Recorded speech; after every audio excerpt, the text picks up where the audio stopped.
Okay. Okay, so welcome everybody. I'm Sarah Harris. I'm the managing editor of the Journal of IP Law and Practice, published by Oxford University Press. We have a large international readership and we know that lots of our readers are based in Africa, so welcome. But today's focus, however, is another OUP publication, and I'm delighted to be moderating this webinar to mark the launch of the book Enforcement of Intellectual Property Rights in Africa. The authors and our speakers today are both experts with more than 20 years experience. First is Marius Schneider, who has spent more than 15 years working in an African environment. Marius is founder and head of IPvocate, a boutique IP firm with practices in Brussels and Mauritius. He has extensive experience of IP enforcement in Europe and Africa, and is also consulting editor of the Journal of Intellectual Property Law and Practice. We also have Vanessa Ferguson, a brand and counterfeiting lawyer at Ferguson Attorneys, a specialist IP firm in South Africa. Vanessa is very experienced in handling IP and anti-counterfeiting matters, and her practice covers cross-border protection and enforcement of IP rights in Africa. Now, the book, Enforcement of Intellectual Property Rights in Africa, was published by OUP in May this year and is the only up-to-date and systematic study of the law and practice of IP enforcement covering all 54 countries in Africa. I've seen a copy and it's a very weighty tome, very impressive, and extends to more than 1,000 pages. So in the absence of a physical launch for the book, sadly, due to the current pandemic, today's webinar is an opportunity for the authors to share their findings with you and hopefully spark debate as to the most effective ways to protect IP rights in Africa. Marius and Vanessa will spend about an hour sharing their thoughts with you.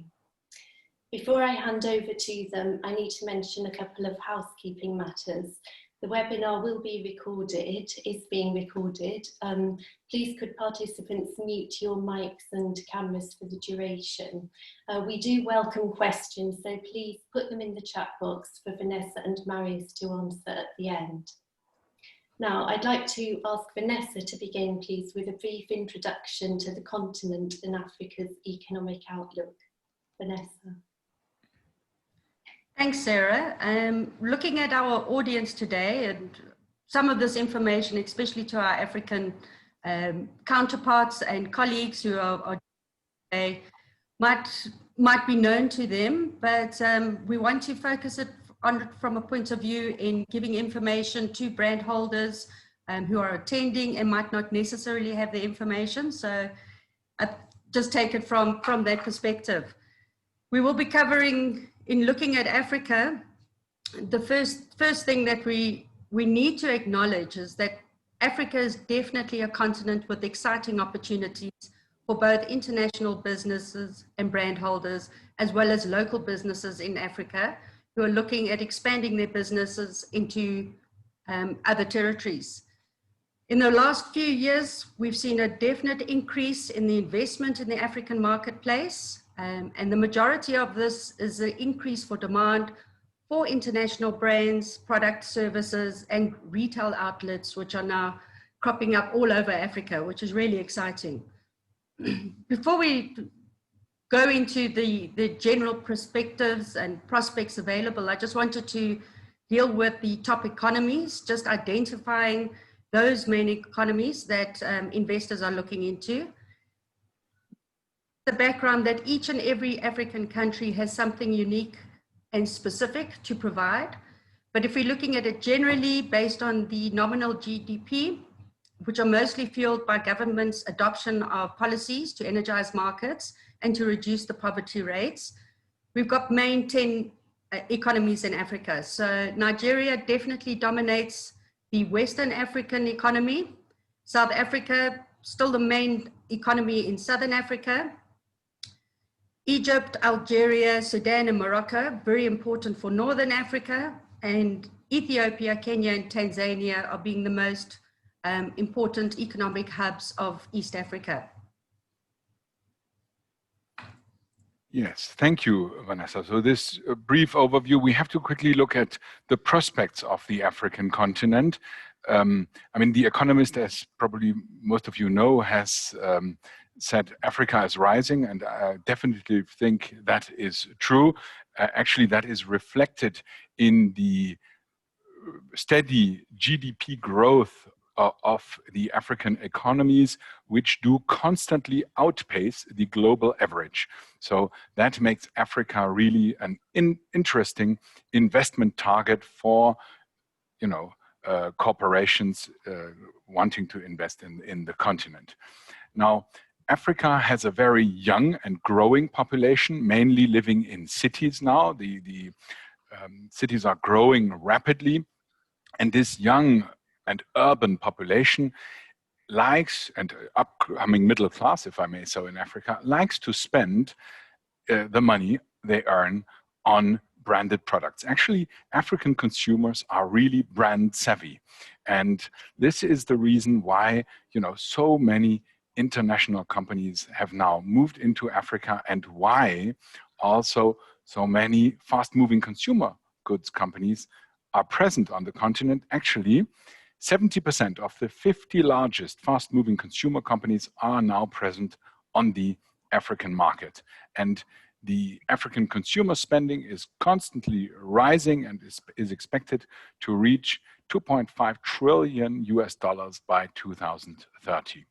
Now, with the rise of COVID, we see a rapid evolution also within Africa of the e-commerce. We will talk a little bit about it later on in the seminar, but you can already keep in mind that from an estimated 16.5 billion US dollars in 2017, this e-commerce trade is expected to grow to an approximate 29 billion in 2020. The main economies there are Nigeria, South Africa, Kenya, but also Egypt. And, with the COVID, this has definitively accelerated. So the point to keep in mind is that Africa is definitively the next big market.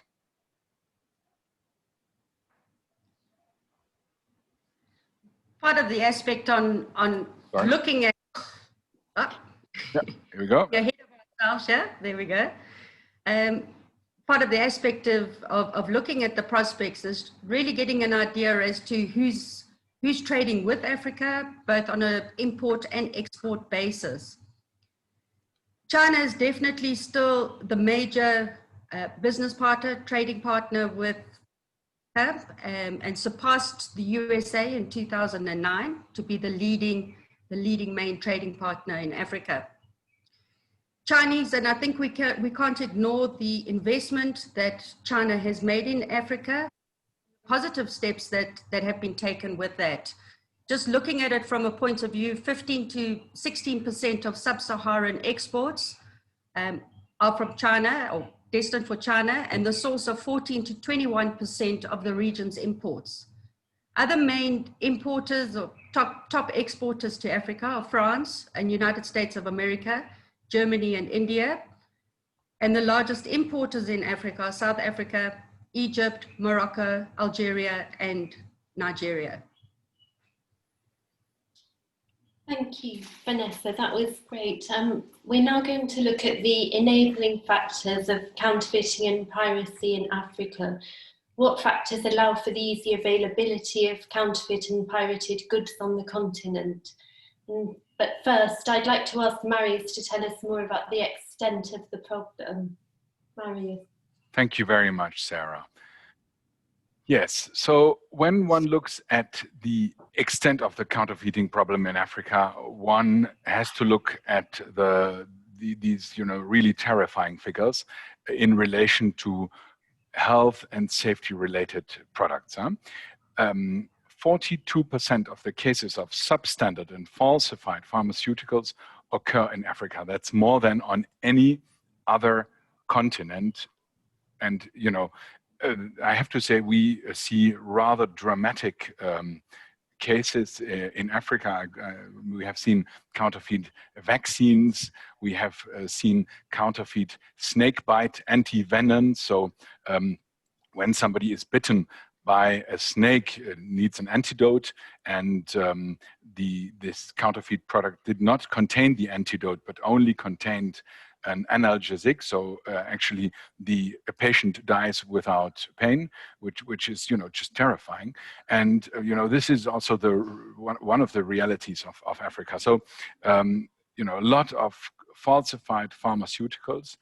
Also, and that's also reflected in these figures, a lot of falsified alcohol and tobacco products. As an example, 66% of the alcohol consumed in Mozambique was illicit or counterfeit. And when you compare that to figures from other parts of the world, for example, in South America, that's approximately 15%. In Eastern Europe, that is approximately 27%. So, these are really quite huge figures. Now, tobaccos, I mentioned it already, also a health and safety relevant product. Already smoking cigarettes is not really healthy, we all know that, but of course, counterfeit cigarettes are even worse because you don't even know what they contain. And if you look at the situation in Kenya, and one has to keep in mind that Kenya is one of the most forward-looking countries when it comes to fighting counterfeits. We will discuss that later on in the seminar. You still have 5% of the tobacco sales in Kenya that are counterfeit, so quite big amounts. The same applies to the creative content in Africa. So we're talking here about films, computer games, software. So a lot of this creative content is actually pirated in Africa. So just a figure from Algeria, 60% is pirated. And then also an interesting figure, Africans are smartphone savvy. We will talk about it a little bit later as well. But most Africans have a phone, and a mobile phone, and even a smartphone. And the EU Observatory has estimated that 21% of the sales of smartphones were lost in Africa due to counterfeiting. So that's quite so shows you the extent of the problem. Luckily, there's also good news in all these figures, and I'd like to give the figure of last year's seizures by customs in South Africa.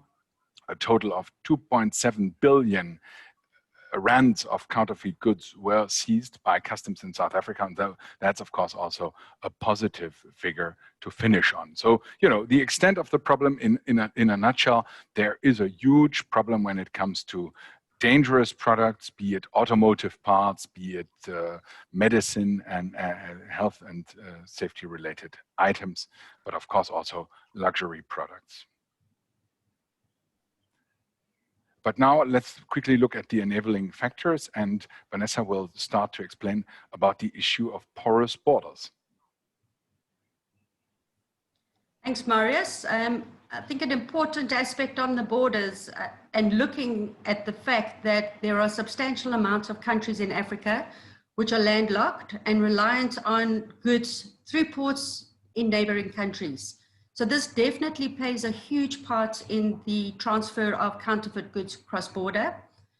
If we look at Africa in itself, a substantial amount of the borders are not controlled. South Africa, we've got 5,000 kilometers of borders that we share with our neighboring countries of Namibia, Botswana, Zimbabwe, and Mozambique. It also includes Lesotho, which is landlocked within South Africa. Just trying to police those borders is virtually impossible. It does also help that part of that border, or doesn't help, part of that border is the Kruger National Park as well.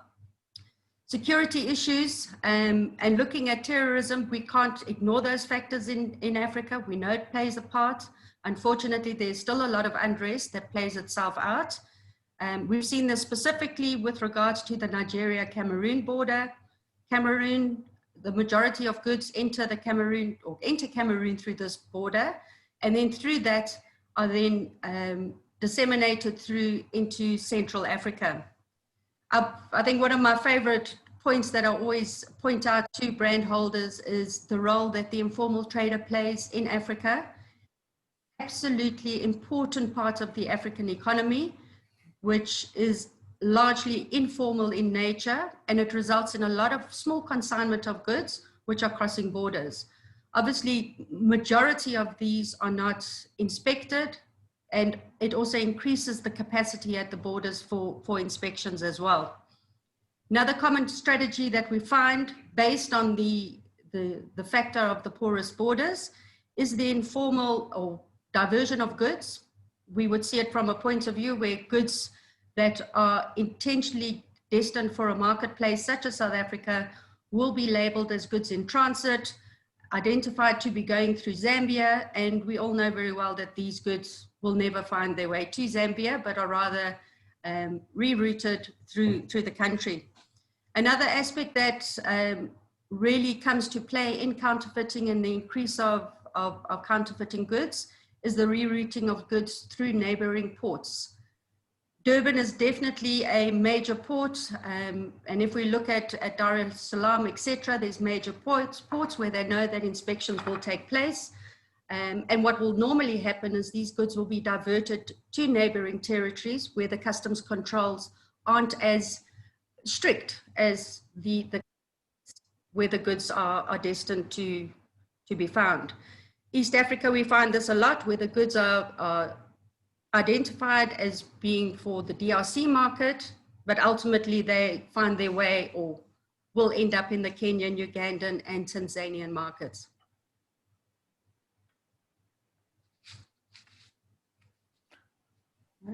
Okay, the landlocked countries.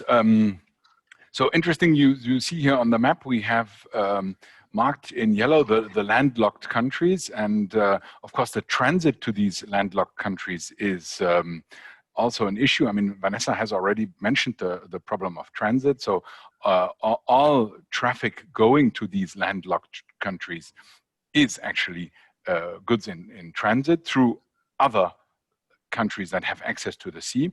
And one important example there is Ethiopia, which is, you know, one of the powerhouses of Africa, if I may say so.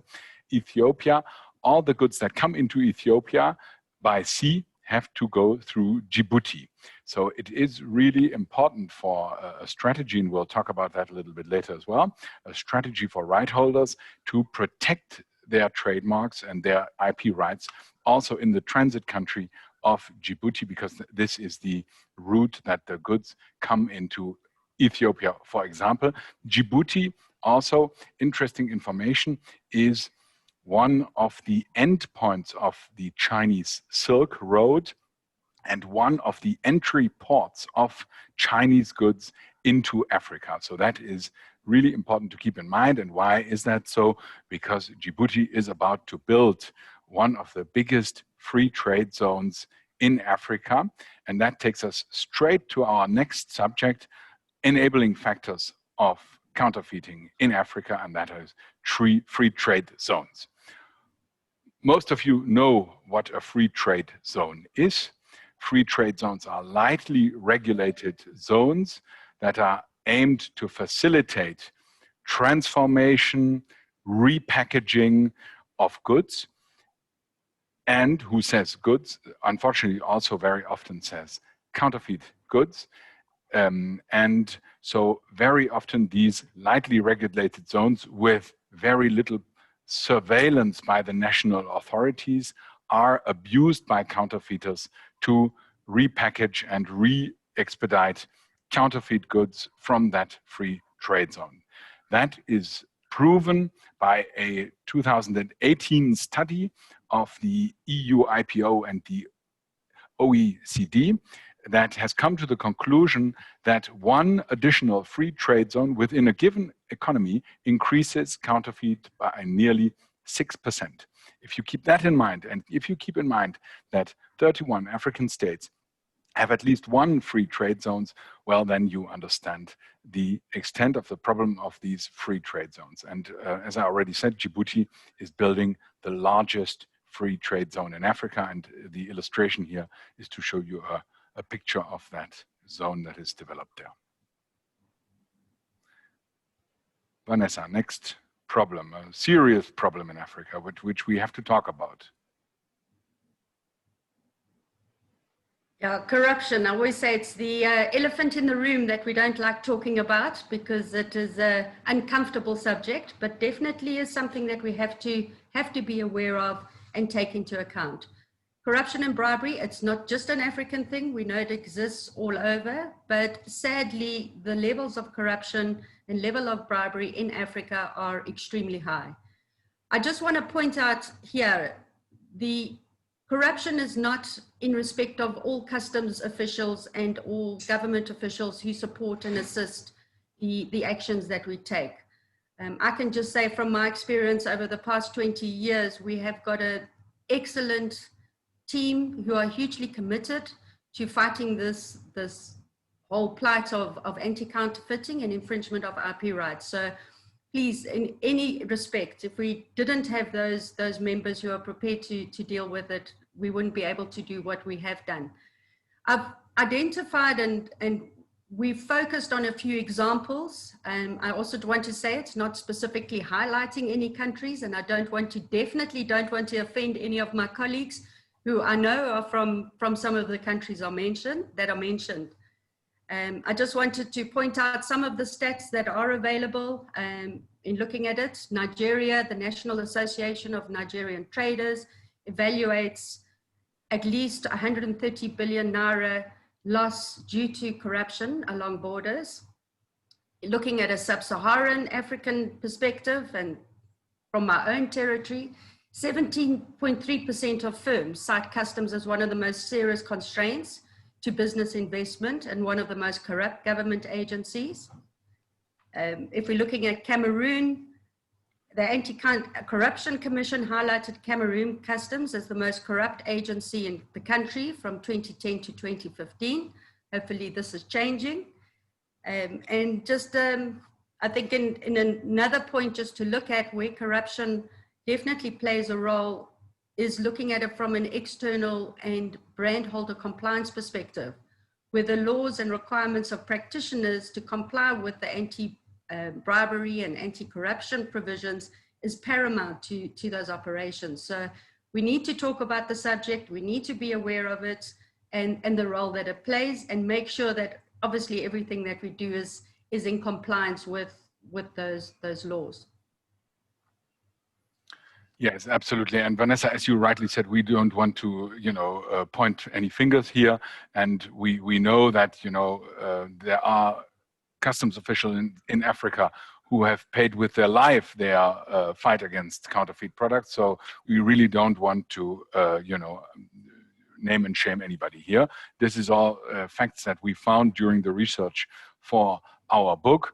One really astonishing fact maybe is the situation in the Central African Republic, where customs has been dissolved in 2016 for the simple reasons that it has been found to be too corrupt, and one preferred to continue without customs administration. And a new structure has been put in place in 2017, and this new structure does now control approximately, that's what they say themselves, 25% of the territory, and the rest of the borders are in the hand of gangs who are collecting illegal taxes, if I may call it like that. So, this shows a little bit the extent of the problem faced there in Africa. Okay, so we had to talk about it. Yeah, well, online marketplaces, of course, we know that online sales platforms, e-commerce is a vector for counterfeit goods. I mean, you just have to look at the customs statistics worldwide, and you will see that the number of small parcels, stemming from these online marketplaces, where these, traders deliver straight to the home of the consumer, are a constant and growing problem. Well, online marketplaces are also developing in Africa, and we have identified here on this slide the 12 major online marketplaces in the 5 biggest African economies: South Africa, Egypt, Nigeria, Kenya, and Algeria. And if you look at the names of these online platforms, most of our friends from Europe who are here at the seminar today will not know these online platforms because they are really typically African e-commerce places. Now, interestingly enough, when it comes to reporting mechanisms on these websites, you know, procedures such as notice and takedown, which are standard, if I may say so, in the United States, in Europe. When it comes to these reporting mechanisms whereby right holders can draw the attention of an e-commerce platform to the sale of counterfeit and infringing goods and ask them to take it immediately down, well, when it comes to these mechanisms, unfortunately, only half of these websites have reporting mechanisms in place for IP infringement. So the other half does not have any such reporting mechanisms in place. And in Nigeria, until very recently, one online platform only had a reporting mechanism where right holders could complain by postal mail. So they would send a postal letter to the online platform to ask them to take down infringing goods. And of course, by the time the letter arrived, the products were already sold. Now, online trade is developing tremendously with the COVID-19 pandemic, and Vanessa will say a few words about this. Yeah, but Marius and the rest of the speakers, firstly, I think from the African perspective, and I think just a international phenomenon, we've seen it happen that with social distancing, the cautionary requirements, the fear of going out to the public, etc., that's definitely resulted in an increase in online trading. From a South African perspective, we've definitely seen that. People are becoming a lot more confident to use online trading, and a lot of businesses have gone onto the online platform. The difficulty with this is that the police and the policing mechanisms aren't in place to actually deal and combat the instances of crime. Counterfeiting, a large majority of the promotion is conducted on social media platforms, which is very difficult to police and trace. And the goods that are coming through the borders and importations, etc., are primarily smaller parcel consignments, which also increase the difficulty in inspection and identification of counterfeit goods. So I think we're playing a bit of chase up and catch up when we're trying to really put the systems in place to deal with the increase of demand in the online trading platform.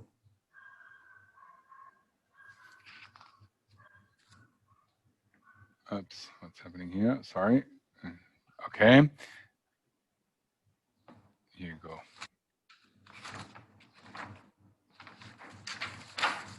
Vanessa. Yeah. This is actually just an example of a customs office in Lesotho. Not all customs offices look the same, but definitely from a point of view, it highlights that the situation in Africa is not as it would be, for example, in the EU, where you've got the resources available. A lot of situations, particularly looking at the border places, there isn't power, or for example, limited power. We had a lot of it off today due to load shedding. But from a point of view, is limited access to resources.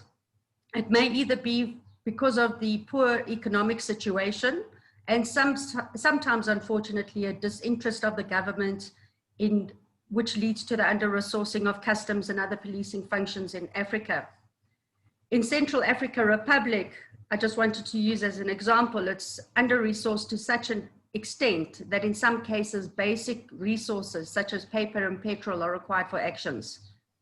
In Cameroon, as a result of the, in other territories as well, there's definitely a limited amount of resources, and the conducting of in-depth investigation primarily to the brand holders to drive and fund themselves, and in some respects having to look at bringing in resources from other territories or specialists as well. Nigeria, we can look at it from a point of view where it's not customary for officers to have computers at their desks. Most will have a TV because that's just part of it, but not necessarily a computer. So it's largely paper-based. So having a system where you can, for example, have access to details on a computer aren't available at border places. In South Africa, you can register your brand with customs, but they don't always have the access to specifically look and deal with the marks that are there. Another aspect to look at is the concept of African time. Words such as now, which doesn't have a specific time, isn't necessarily understood by international brand holders. And I think it's something we need to be aware of as Africans. A lot of international brand holders are very, very cautious on making sure there is time constraints, that things are done promptly and properly. And we know that, unfortunately, not all our government institutions have the same concept. So making sure that we are aware of it and communicating to clients is important. Thank you. Thanks, Vanessa. Now, you've both focused so far on the challenges, but thankfully the outlook isn't all bleak, and there have been many positive developments in recent years, including the modernisation of IP laws, for example, in some jurisdictions. And I'm now going to ask Marius to tell us about that. Thank you very much, Sarah. So yes, luckily there are a lot of positive developments. We will quickly look at the development in IP laws, technology, and customs records and legal remedies. So when it comes to IP laws, the first good news that we would like to share with all of you is that whilst studying for the book, we have come to the conclusion that actually most African jurisdictions and legislations do criminalize trademark and copyright infringements. And when I say most, I mean 53 out of the 54 African countries do criminalize trademark and copyright infringements. The only exception is Burundi. So that is good news. Why? Because we all know, at least practitioners here know that, criminal enforcement is much more efficient when it comes to going against these copycats than civil enforcement. Why? There are criminal sanctions, there are penalties, sometimes imprisonment. So that's very, useful. And it's, I think, a positive fact that there is a criminal remedy available in most African jurisdictions. So that's the good news. Other good news is that there is a constant modernization of IP laws in Africa. Why? Well, because African countries thrive now to also have modern IP laws, because of course they understand that in order to attract foreign investment, a strong protection and respect for intellectual property right is important. And of course, there is also a lot of help that is available from the World Intellectual Property Organization, but also, for example, from the EU. And I mentioned the EU because they have helped Mauritius to modernize the IP Act 2019, which is an example I would like to briefly go into. So Mauritius adopted this modernized IP law last year. It provides now an accession of Mauritius to the Madrid system for the simplified registration of trademarks, the Hague system, and the PCT. And it also now allows Mauritian customs to take action not only on the national territory, but also within free trade zones. So these are good and positive developments. Other good news in Namibia, the IP Act of 2012 has come into effect in 2018. This IP Act does now provide for multi-class trademark applications. Before that, right holders had to file one trademark application per class. Now they can file multi-class applications, so that's much easier. the Namibian IP Act has also clarified the legal situation of the Madrid Protocol and the Banjul Agreement. Most of you are familiar with the Madrid Protocol, so simplified filing systems for trademarks. Some of you may know, of course, African practitioners will know the Banjul Agreement, the ARIPO Agreement.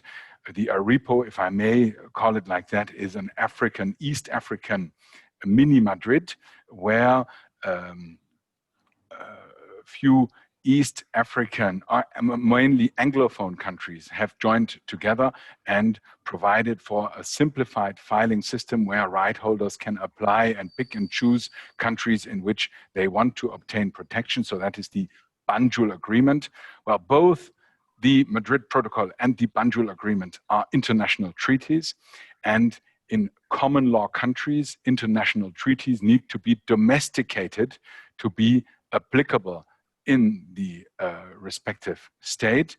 Now, in Namibia, neither the Madrid Protocol nor the Banjul Agreement had been domesticated prior to the entry into force of the new IP Act.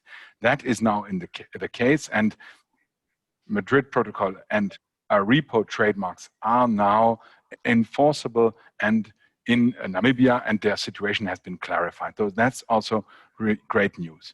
For the patent specialist amongst us, in Namibia, there is now patent protection available of a maximum of 20 years, and there is novelty and substantial examination of patent applications. So, big progress there in Namibia. Very briefly, Malawi, also they have a new trademark act that came in force in 2018. It provides now for the protection of service marks in Malawi. Prior to that, Malawi did not allow for the filing of service marks, so right holders providing services had to, let's say, have artificial protection for products and then claim the, let's say, ancillary services. That is now over. Right holders can file service mark applications in Malawi. It's also possible now to file non-traditional trademarks. So a very interesting new possibility. And also good news, the Banjul Protocol, so the ARIPO Protocol, has also been domesticated under Malawian law. And so the situation of these ARIPO trademarks is now clarified in Malawi, which is good news. Then there's also constant amendment of laws all over the continent that take place. And I just want to give one brief example from Kenya. Kenya is already, an example in Africa when it comes to fighting counterfeiting and piracy, because as probably all of you here in the room know, Kenya has a very proactive anti-counterfeit authority, which exists, I think, since 2018, if I'm not mistaken, SR8, 2008, if I'm not mistaken.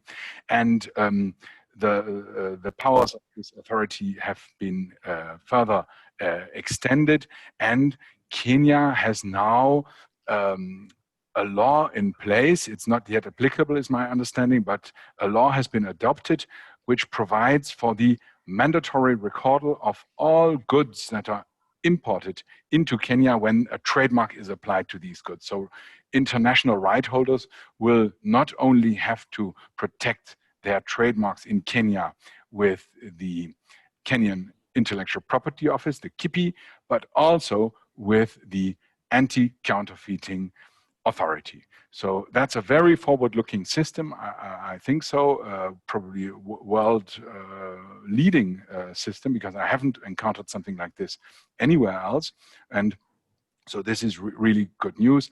Also, this recent amendment in Kenya provides for additional offenses, being in possession, importing, transiting through Kenya with labels, stickers, wrappers, packaging, hang tags, on which a counterfeit trademark is applied. This is now also illicit when it's likely to deceive the consumer. So really good news and a lot of positive developments. We cannot cite in this seminar all the positive developments, but we wanted just to highlight a few recent ones. And Vanessa will continue when it comes to training initiatives. Training is definitely one of my areas of passion, and something that I like to firstly invest in. And it's wonderful to see the level and extent of training and investment, both by international organizations as well as local companies and also local practitioners. The work that's done by local practitioners in each territory, definitely, if I just look at my association with Inter, is huge. And I know that the practitioners on the line drive it hard to make sure that the law enforcement officers are trained properly. JIPLP has been definitely extensively involved in training initiatives, in preparing IP manuals and enforcement manuals that will support police in training and also prosecuting of IP crimes. CRPC have their own training manual, which is based on the JIPLP system, and that training takes place on a regular basis throughout South Africa, which is wonderful to see. We also see a situation where Interpol is spending a huge amount on training courses, not just on IP, but really just other aspects, which I think is excellent. And even OIP has its own master's program on IP. By 2018, there had been 9 classes which had already graduated, and their aim is to create a pool of African IP experts. So, I mean, it's wonderful to see on the amount of level and investment that's taking place in training. On the online side, we're definitely seeing a move for firstly, legislation to be passed for protection of IP rights and also cybercrime, IP rights being part of it in countries. Of that I just mentioned there is looking at Nigeria and South Africa.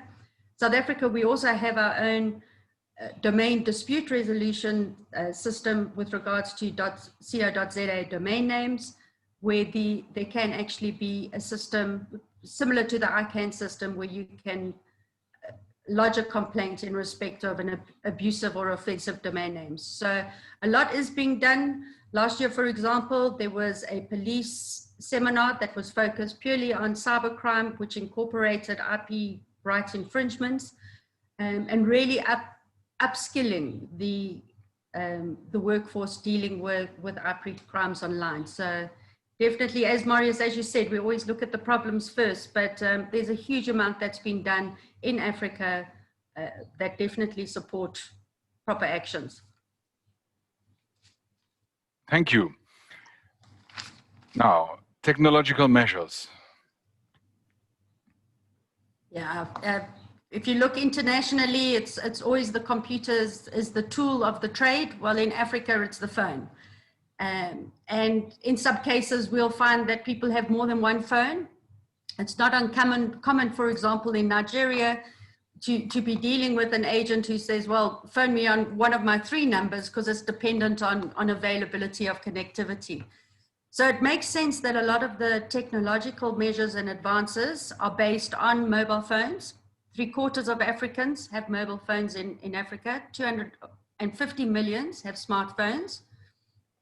Initiatives that I just wanted to highlight was looking at Mali, where they introduced a system of verification codes, which are available through an SMS system, easy to use and available to all users in the marketplace, whether they had a smartphone or other. In Kenya, the measure of QR codes on excise stamps has been put into effect. And Nigeria, there's a number of initiatives that have taken place. Just to name a few is the scratch cards for millions of pharmaceutical products, which is an easy system where it can be scratched, a verification code can be sent, and you can get instant confirmation whether the goods are original or not. Radio frequency identification tags and also mobile authentication services are definitely the trend in dealing with the marketplace. Where we see technology also playing a huge role is WhatsApp groups. This is definitely being used as a preferred medium of communication, particularly with customs officials and police officials, and assists in quick identification or just assistance and help. So we're seeing more and more of that taking place around Africa. Yes, and for those of you who are interested in more information in relation to these technological measures in Africa, Vanessa and I have just contributed a blog post to the Oxford University Press blog on these technological measures in Africa, where we look a little bit more in depth at all of these. And I think Sarah will kindly share in the chat of the seminar a link to that post. So for those who... Thank you, Sarah. Thank you very much. Yeah, that was very interesting. Now, we have to look at the possibility of customs recordals in Africa. You know, being also a European lawyer, if I may say so, from the European point of view, customs are seen as our best ally when it comes to fighting counterfeit products. Why? Because, of course, they are at the source of the trade. They can control import, export, goods in transit, in warehouses, and so forth. So they are, since many, many years in Europe, our first point of call when it comes to fighting counterfeit. Now, Vanessa has highlighted the problems that we encounter in some African jurisdictions in relation to customs, you know, a lot of corruption there. And this is, you know, probably the reason why many right holders are reticent to work with customs authorities all over Africa. Now, in the framework of the book, we have done an in-depth study of the border measures and customs measures that are available to fight counterfeit and pirated products. So, you know, if you want a detailed overview, that you can find in the book. But in a nutshell, we have put it on this map here of Africa, and we have highlighted in red the countries in which it is possible to file a formal customs recordal, where it is really, you know, pretty straightforward to engage in a formal preventive customs recordal with the authorities. And these countries are Morocco, Algeria, Tunisia, Egypt, Senegal, Ivory Coast, Cameroon, Kenya, South Africa, and Mauritius. So here it is really possible to file a formal customs recordal, as right holders know that in, you know, Europe and the North America. There are also countries in which it is possible to cooperate with customs, although there's no formal recordal procedure available. One can cooperate them by signing a memorandum of understanding or by obtaining a court order to get customs engaged in seizing counterfeit goods. And we have highlighted these countries in lila on the map, that is Ghana, Nigeria, Djibouti, Tanzania, and Mozambique. So, you know, there are options available with the help to fight counterfeiting with the help of customs. And as I say, I mean, we cannot go in all the details, but we have a very detailed look at the procedures available in our book.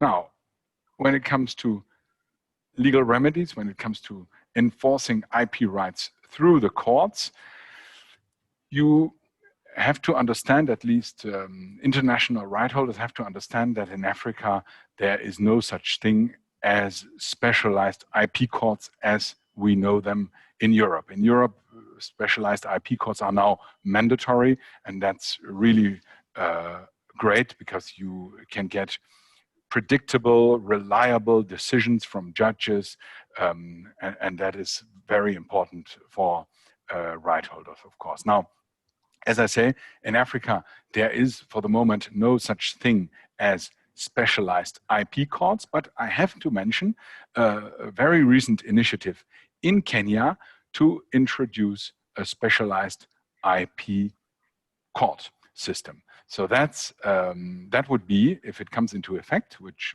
of course we sincerely hope, that would be Kenya again at the forefront in the fight against infringements and in respect for IP with these specialized courts. Now, I say that there's no specialized courts, but there are many, many countries in Africa where courts and also prosecutors and all those working around the courts are familiar with intellectual property rights and understand counterfeiting issues. And we have highlighted these countries here on the map. You know, of course, this is a bit of an arbitrary highlighting, so sorry if your country is not on the list. You know, it's a bit of an arbitrary choice, but, you know, just to give international right holders a bit of a view of the situation in Africa. And again, as Vanessa already mentioned, there are a lot of well-trained you know, individuals which can make a huge difference in one country. So that's for the positive developments in Africa. Thank you, Marius. That was great. All very interesting. Some real nuggets of information there. But before we close, I'm hoping that you'll both share some of your top tips and tricks. How can we protect our brands in Africa? It would be great to take some of those home today. So, Vanessa, please could you begin with your first tip? Great, and in no order of importance, I think all of them are important, and really, yeah, we're encouraging to build best practices and share best practices as well. The first aspect to look at is an informed registration process. It's important to understand that in some countries, trademark registration can be lengthy, and you might even, for example, have to renew the trademark even before it's proceeded to registration. I don't want to say that it's for all African countries. That's definitely not the case. And for example, in Rwanda, you can register a trademark quicker than the USA, for example. So measures need to be taken to ensure that you can protect your trademark against infringements before it proceeds to registrations. So looking at an understanding of are there common law rights available or enforcement of common law rights? Unfortunately, common law rights can't be enforced in all African countries. And well-known trademark protection. Which countries can you enforce protection measures where the trademark is well-known, and which ones you don't have to? So that's definitely an aspect to look at there. In dealing with your trademarks, don't just look at registering your mark as it appears, but look at the product packaging itself, filing nude labels to protect against copycat products, where they would rather copy the look and feel of a product as opposed to the name itself. So when dealing with counterfeits, primarily if it's not an infringement of a trademark right, there can be difficulties. So from that perspective, it needs to be considered, and having a registration for a nude label definitely assists in combating the counterfeiting. There are two regional systems at play, the ORP and the REPO, which we cover quite extensively in the book. But it's necessary to look at the regional and local enforcement measures and applicability. So in some cases, there are some concerns that although countries are members of a REPO, for example, their local laws have not necessarily been enacted to really give effect to this. We mentioned online trading as well. Definitely a proactive domain name strategy is a cost-effective step and can also assist in establishing first rights in neighboring countries where you're still looking at proceeding. Brand holders, obviously, and budgets are a huge matter. You'll focus on the countries where you intend selling the products, but you really have to look at where else you can protect it, taking into account that the goods can cross borders. So having a domain name strategy where you're protecting your main trademarks in those other countries or secondary countries definitely can assist before you actually proceed to the registration. Exactly. Thank you, Vanessa. And it's really, really important to consider these cross-border distribution aspects and these trade routes in Africa. As we already said, there's a lot of informal cross-border trade through the green border, and that needs to be taken into account by every international right holder who wants to do business in Africa and successful business in Africa. I already gave the example of Ethiopia. Ethiopia is a landlocked country. All the goods that come into Ethiopia by the sea route, so heavy goods, come through the little port of Djibouti. And so it is important for right holders to protect their trademarks and their intellectual property rights, not only in Ethiopia, but also in Djibouti, in the transit country, because otherwise there can be bad surprises of a trademark pirate, for example, registering your trademark in Djibouti and blocking all the trade going through Ethiopia. This is certainly something you don't want to see to happen.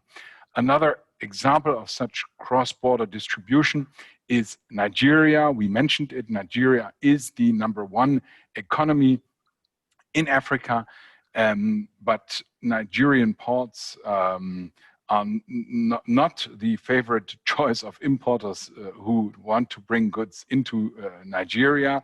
Why is that so? Because Nigeria has a high system of taxes, and also ports are very busy, and so the time to go through the port is takes very long. And so this is a reason why many operators choose not to import their goods directly into Nigeria, but to cross them through the green border from Togo and Benin. So actually a lot of trade going to #1 economy in Africa, Nigeria, go through Togo and Benin. And so this needs to be taken into account when it comes to a protection strategy, because right holders should also seek protection of their rights in OAPI member countries like Togo and Benin to ensure protection for this transit. So this is only a few examples that we want to give.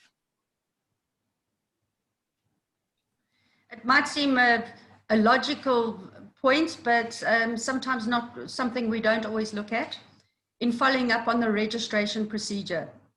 Keeping a proper record of instructions, and I think this goes both to brand holders as well as the local practitioners, keeping a record of actual documents lodged with respective trademarks offices. Sadly, corruption is a concern, and it is accounted with filing of documents. So having a proper record of that is important. It first protects the practitioner, but also from a point of view, you can follow up and have something to rely on.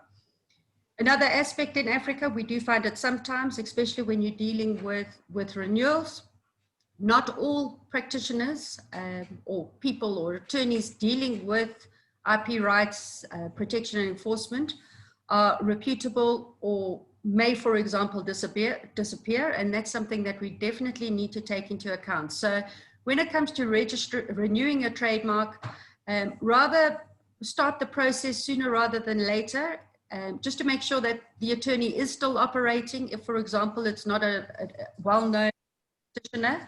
And obviously advice, make sure you're choosing the right parties before conducting important things like filing trademarks. Exactly. Thank you, Vanessa. Well, it's also important to keep paper trail. It's very much in connection to what Vanessa just mentioned. When you apply for a trademark, it's really good practice to ask your correspondent in Africa to provide at very least a scanned copy of the application form, the proof of payment, acknowledgement receipt, and all the paper trail in relation to a intellectual property right application. Why is that so important? Because in many African countries, registers are still in paper format.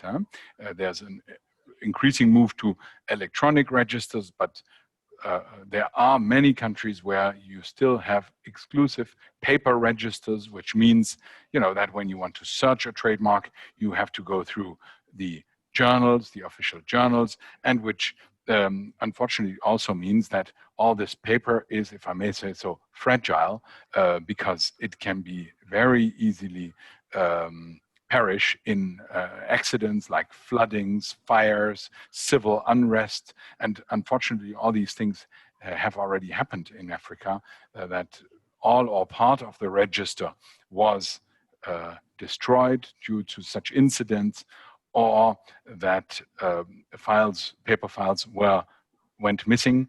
All of these things unfortunately happen in Africa. And then it's very important as a right holder to be in a position to reconstitute the file, to provide the office again with these documents, at least scanned copies of these documents, to reinstitute the file and to keep your IP rights alive.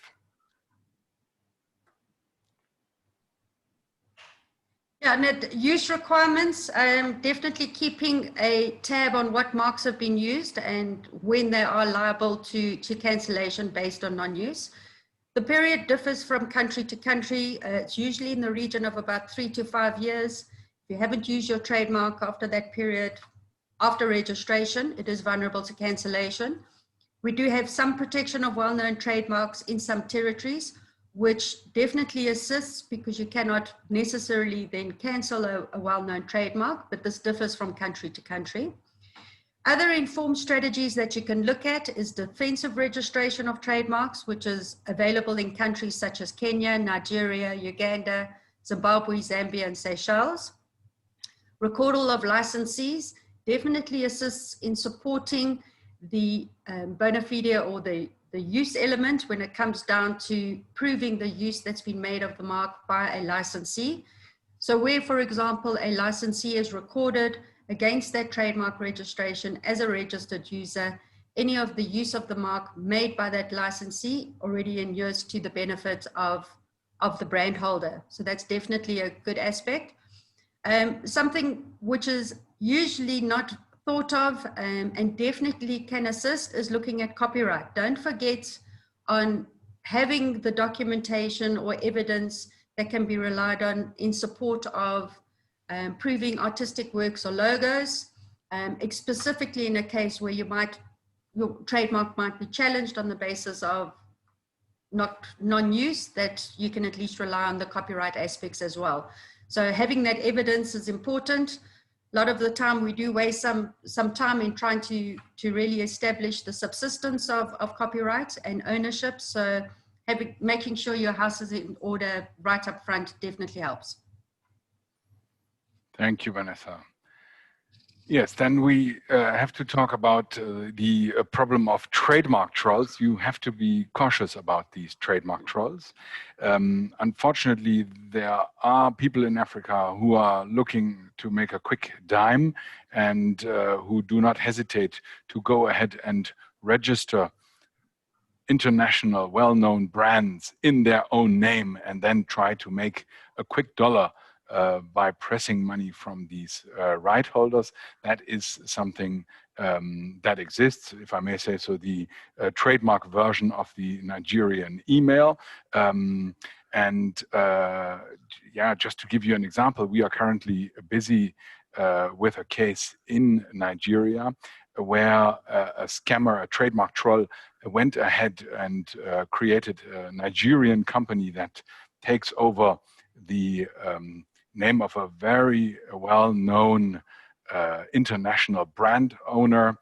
So took the very same name, just added Nigeria at the end, and then in the name of that company filed the trademark of the international right holder, which was already protected in Nigeria since the 1970s, but back in the time the trademarks were still in this paper register, which I already mentioned, not yet in the electronic filing system. And this probably also, coupled with corruption, led to the possibility for this this trademark troll to obtain an illegal trademark registration in Nigeria, which was quickly cancelled. But this trademark troll in Nigeria caused quite considerable trouble to the international right holder by instituting several court actions, seizures of original products and the like. And so you really do not want this to happen to your brand and to your clients. And so this is why really you should look out constantly for these, trademark trolls, if I may say so, scammers.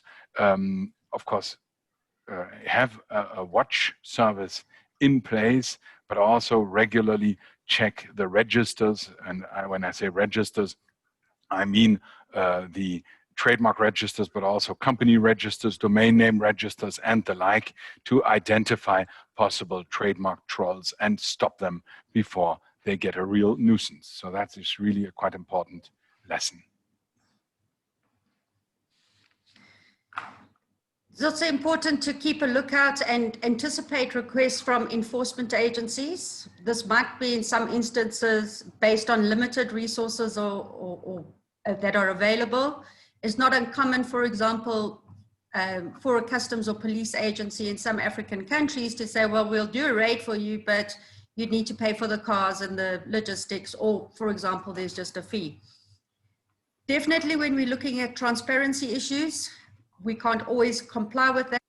It needs to be said that if you don't comply, it can sometimes result in non-action. Other aspects that we need to look at is clear identification and making sure that we can definitely account for all amounts that are spent, particularly looking at the corruption and bribery limitations and laws that are in place. We got to be in a position that we've got a system where we can account for those expenses. Yes, and we have already talked about the problem of corruption, and here our recommendation of Vanessa and I to right holders is really don't be discouraged of an unfavorable decision in first instance. Appeal the decision and go to a higher court. Why is that so? Well, often, you know, first instance courts are proximity courts. The action has to be initiated at the domicile of the defendant or at the place where the infringement has taken place. So very often the infringer is closer to this judge than the international right holder. And so the risk of corruption is a little bit higher in first instance courts. I don't say that all first instance courts are corrupt, don't get me wrong, but you know, I say that there is a proximity which may lead to corruption in some cases.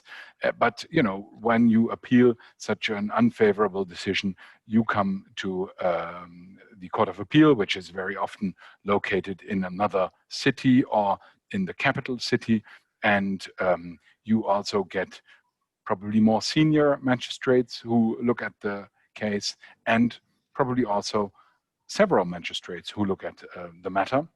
And it's always more difficult to get corruption into play in such a situation. So really our recommendation strategy is to go on appeal.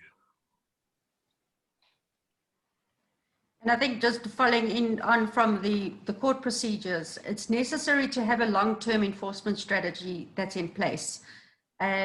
Sadly, because of the lack of training, the lack of confidence of judicial officials, we don't always get the results we want straight away.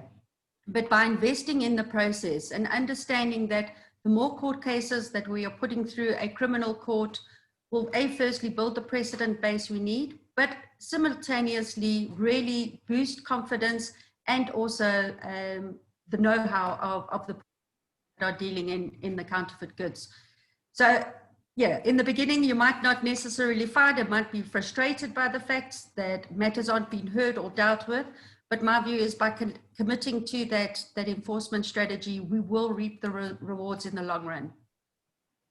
And just another strategy, I think we're short on time, but if we sometimes find prosecutors or well-known officials that you know move from one court to the other, one of the strategies that we've worked quite well for us, especially when you're dealing with the federal court, is trying to see if you can move the case with that prosecutor as opposed to, for example, starting afresh.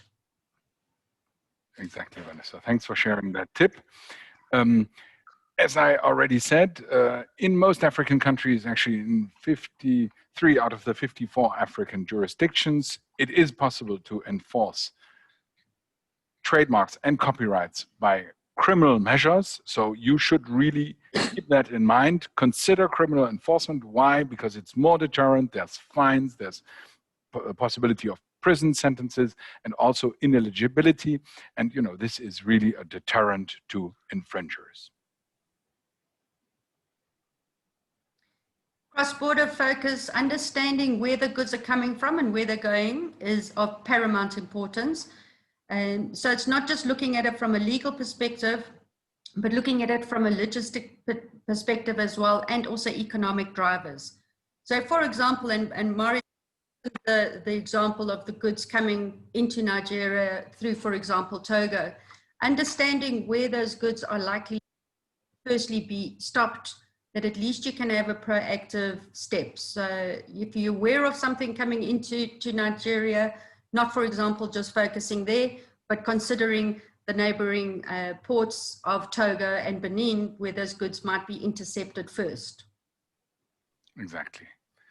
And then Vanessa talked about the issue that sometimes you get into a blockage when actually the authorities ask from international right holders support, if I may say so. That is to say, petrol, money to conduct certain enforcement actions, raids, and where international right holders cannot accede to this request because of compliance reasons. So then you end up in a deadlock. And one of the recommendations that we really have in this type of a situation is to engage the diplomatic channels. Really, if you are a right holder, your first port of call here should be the embassy of your country, or, for example, of the EU. And we have seen, several instances where, through the help of diplomatic channels, these deadlock situations have been unblocked. So keep this in mind when you are advising clients. Oops. I think second or third last point that we're focusing on is just really being proactive in the protection and looking on and relying on your local ears and eyes. In this respect, I'm saying look at your logistic partners, your local partners. Make sure that you've got proper training mechanisms in-house, that if you've got sales representatives going out, or if the brand holder knows that the sales force is out there, that they know firstly how to identify any suspect counterfeit goods, and more importantly, that the chain of evidence is properly handled internally, and ensuring that there's a proper protection measures for your employees. You don't want them running off and cowboy stuff, cowboy tactics happening. It's just also important on this point to focus on licensees and understanding, are you doing the proper checks and balances? Historically, a lot of power was given to the licensees where they would apply for NAFDAC registration or other regulatory regulation in their own name, which then you find as a brand holder, it's very difficult to actually try and go in and to obtain all those rights back again. So follow up what your audits on your partners as well, so that they're keeping in line with their requirements. Yeah, excellent. Well, near the end of the presentation, the cooperation with customs is really important in those countries and jurisdictions where it's possible. In Mauritius, during the very severe lockdown, we have organized for our clients free online trainings with customs. Actually, that was a very nice way of keeping in touch with the officials and our clients, and to have a training session, a constructive training session together.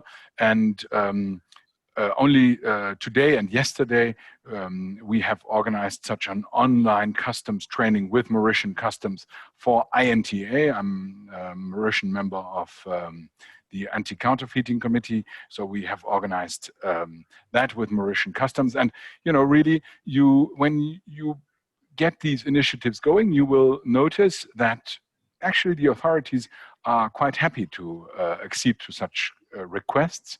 And so really, I can only recommend to all of you to try and engage in these modern communication channels, because anyhow, with all this COVID situation, we don't really have a choice. So really try and cooperate with customs and use technology to your advantage. And definitely having programs in place that drive knowledge sharing and capacity building in education. definitely one of my main aspects that, and a passion of mine, and something that I share with Marius. And one of the reasons why we looked at the publication of the book. The fact that there was very limited information on best practices or even what laws are in place or what steps can be taken, the key issue. A lot of this knowledge has historically been held close to people's or companies' chests because they saw it as a competitive advantage. And we see this as the start of a process of encouraging further collaboration and knowledge sharing. It's been wonderful, for example, working with Afro IP, who has been really a forefront in sharing of knowledge through its blog and encouraging that. I mean, it's great to share these opportunities with them and other parties. So I think, firstly, definitely working together more on practitioners, sharing what works in one territory into another is important. And from a brand holder perspective, working more with counterparts, focus more on an industry basis where you can learn tips and tricks from your competitors as well. Exactly, that's really, really important for us. And yeah, we believe that the cake is sufficiently big for everybody to be there, and the more knowledge is out there, the better for the benefit of right holders and practitioners. Well, thank you both for very generously sharing all those tips and tricks. They're incredibly valuable. Now back to the book, as I mentioned, it really is a very weighty tome. It contains a wealth of information, and it would be impossible to summarise all of that in the space of a short webinar. There are chapters dedicated to Aripo and WAPI and every single one of the countries in Africa. So I think it really is a very impressive piece of work. And I should mention before we close that OUP is offering a 20% discount to participants today. And I think Marius and Vanessa, you'll share details of that with everyone afterwards. Exactly, with pleasure. Okay. Now, there are a couple of very nice comments in the chat box, but no questions. So what would you like to do? Would you like to close now, or would you like to tackle quite a big question from me? We're certainly delighted to take questions from you. Okay, so my question is, I'd like to know what you think will be the biggest challenge in the IP landscape in Africa in the next few years. And it might be a shared answer from both of you, or each of your perspectives would be interesting. Vanessa, why don't you start? Yeah, I think looking at driving economy in Africa is a huge factor. There's a lot of policies and laws that are in place, which is encouraging cross-border free trade relations. And we're going to have to try and deal with these opening of the trade borders with the territorial limitations of IP rights, which are actually two conflicting rights. So I think that from my perspective, we're going to definitely be doing a balancing system, looking at trying to encourage cross-border trade and economic growth, and still trying to protect IP rights, which are primarily territorial. Marius? Yes, I think it's really important that we thrive towards specialization. We need to get specialized IP lawyers who really understand our practice. We need to get specialized IP courts, or at least courts that are sufficiently educated to intellectual property. And we need to get the support of the authorities to, fight the plague of counterfeiting. And of course, in many cases, that in many countries that is already the case. But that is going to be a big challenge to raise the level in Africa. But I'm very confident that this will happen, because we and many of them are here. We work with bright colleagues, motivated, bright colleagues all over Africa. And so it is, you know, really great to see that. And I think there in the future, there will be a big change. And that's, of course, also a challenge, but also a, yeah, big progress. No, I think the only other point, I think it's the obvious one we've mentioned already, is the online platform and how that's going to be definitely playing a bigger part and huge role in driving and protection enforcement measures. So we've got a lot of work that we need to do on firstly, identification and also how to deal with counterfeits online. Great. Well, it sounds like exciting times ahead anyway. We're going to be busy. Yes. Yes. Okay, well, thank you both. And if there are no further questions, I think we can close there. And thank you everybody for joining.